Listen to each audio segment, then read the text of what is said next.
Hi, I'm Moody and welcome to another Jarvis Walker fishing tip. Today we're going to show you some of the ins and outs of a baitcaster. Here we go. Nice little finger mark. So what we've done, we've mowed it around a bit of an area where I know there's a little bit of a rocky bottom. Little patches of rubble here and there where we catch the finger mark. They love foraging through that kind of stuff. So we've located some of that. We've marked the fish as well and we'll see what happens.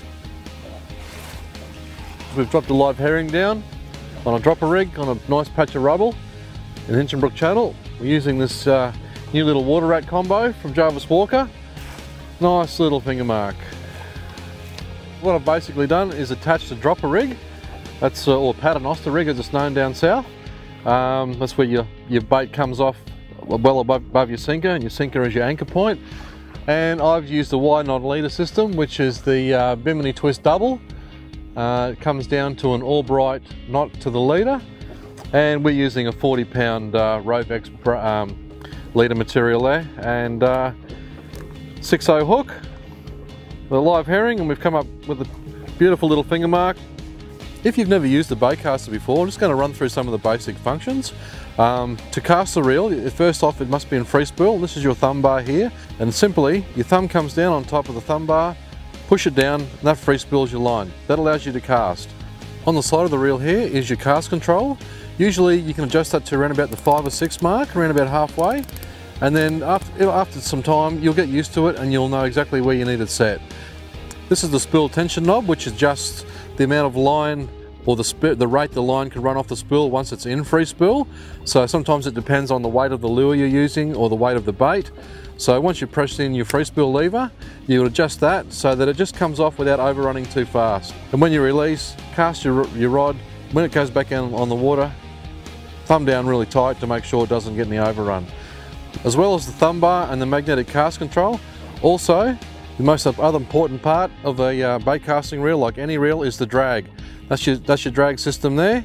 That's your star drag, tensioning it up further and backing it off to a lesser drag. We always fish your drag around about 1/3 of your breaking strain. Simply attach a set of scales to the end of your line and you keep pulling it off until you get that reading. So if you're using 6 kilo line, always make sure that you've got around about 2 kilos of drag pulling off on the set of scales. And then after a while, if you just pull it off by hand, sooner or later you'll get to feel how much that weight is, and you don't have to use scales all the time. Now when you're using bait, it always pays to go that little bit extra effort and get live bait, especially for predatory species. Now up in here in Queensland, we're pretty lucky, we can use cast nets, but check out your local rules on where you live as far as cast nets go. Some states you can't use them.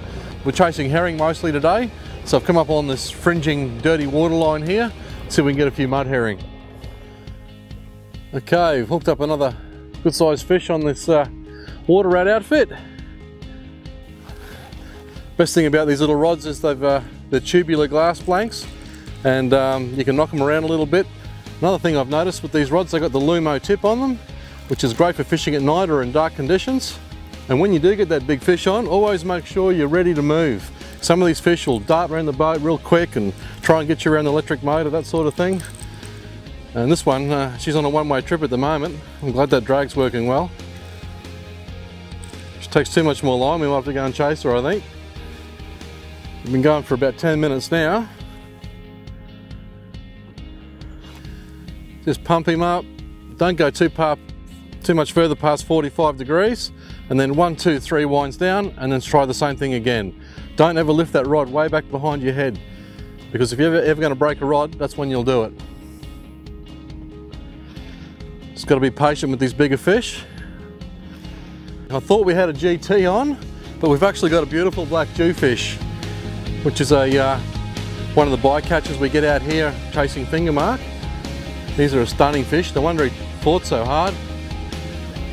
Beautiful fish.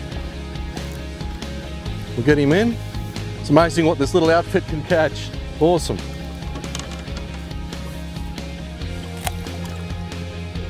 Okay. And there we have it. The nice little water rat outfit and a big fish. So there we have it, a nice black Jew caught on the water rat combo. If you'd like any more information about the water rat combo, head over to the Jarvis Walker website and check it out.